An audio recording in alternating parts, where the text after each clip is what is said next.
Hello friends, so today we are going to learn the English lesson of 8th standard. It is the poem of 8th standard 2.1 Try Again.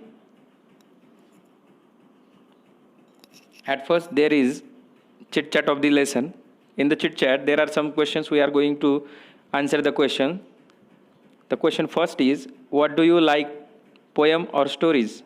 म्हणजे तुम्हाला नेमकं काय आवडतं? कविता आवडतात का गोष्टी आवडतात?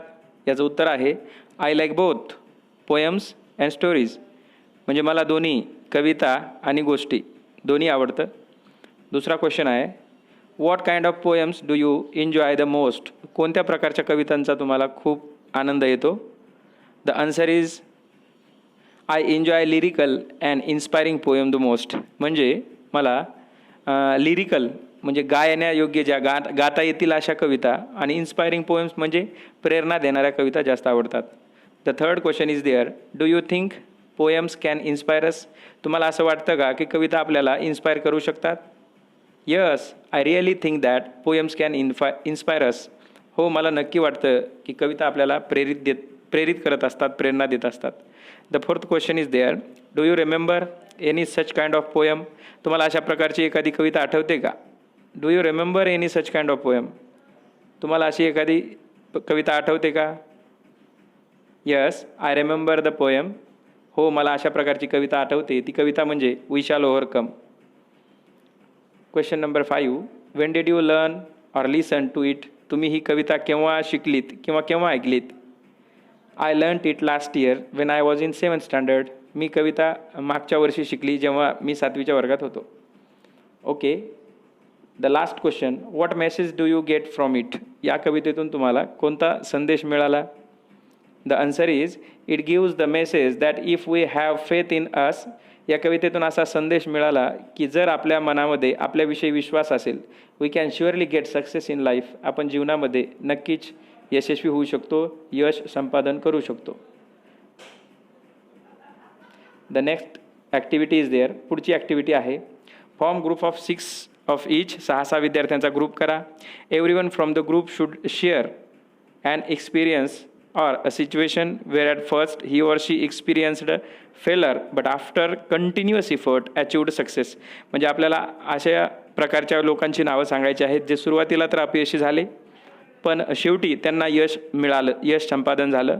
या ॲक्टिव्हिटीमध्ये बी आहे, decide which experience shared in the group is the remarkable.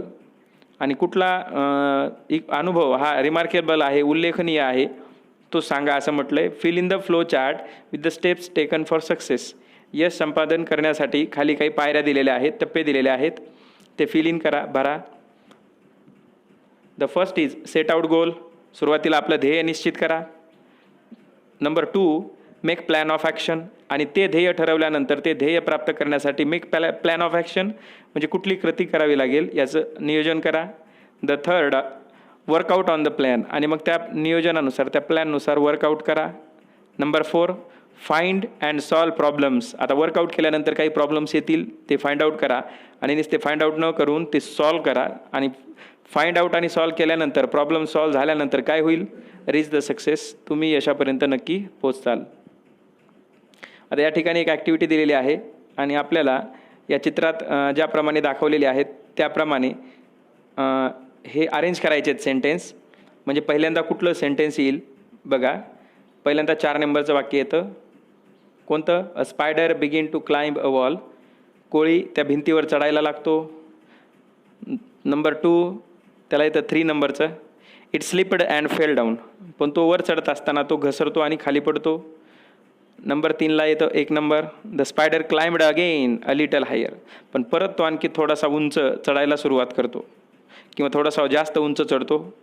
Number 4ला येतं 6 number, it fail down again the second time. परत तो दुसऱ्या वेळाही खाली पडतो. नंबर 4ला येतं आहे second, yet it did not give up. तरीसुद्धा तो हार मानत नाही. And climbed higher and higher. आणि तो कोळी वर वर वर वर चढत जातो. The last is there 5 number is the last one. Finally it reached the top. शेवटी तो कोळी शिखराच्या टोकावर जाऊन पोचतो.